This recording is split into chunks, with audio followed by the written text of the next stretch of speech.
Four medical students seeking answers to the questions of death choose to die in what turns out to be a competition to see who can die the longest. This is a story about scientific ambition turned comeuppance. The four primary characters involved are medical school students, and they are competitive by nature, so the plot feeds off of this aspect of their characters.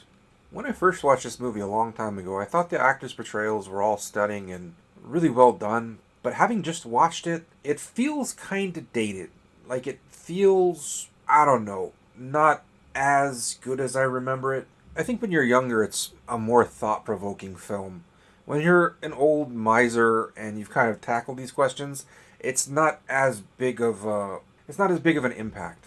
This is somewhat of a supernatural movie, and it uses the specter of the past metaphor as a literal threat. So basically, when you die, you're slated for atonement for what you've done wrong on the planet, and since the characters in this movie choose to die, they bring their atonement back to punish them.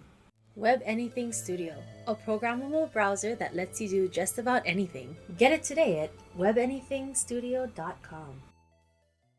So the four protagonists, each and every one of them, all choose to die to see exactly what is on the other side of life. As a result of this process, they wind up bringing spirits from their past to the present to torment them physically.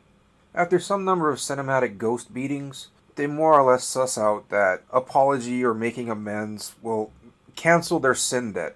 The afterlife will have no more reason to torment because their sins have been atoned. However, for Kiefer Sutherland's character, his debt is owed to a dead boy. So, in order to pay his debt to the afterlife for crossing into the afterlife, Kiefer Sutherland has to be killed by a kid that he killed when he was a kid to be rid of the death curse he placed on himself by dying.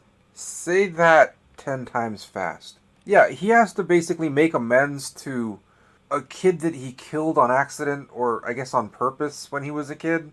Considering the alternative is being tormented by a ghost child for the rest of your life, Kiefer Sutherland does it. The end of the movie is basically the power of friendship revives him. The power of friendship and significant medical intervention. Even though the performances in this movie, like I said earlier, feel a bit dated, they're still very strong. And I can't say, having watched the movie just now, that I regret watching it. It was definitely a great movie. If I had to rate this movie, I'd have to rate it in terms of weird man's hubris provoking the afterlife type movies. And if I were to do that, I would rate this 8.5 out of 10.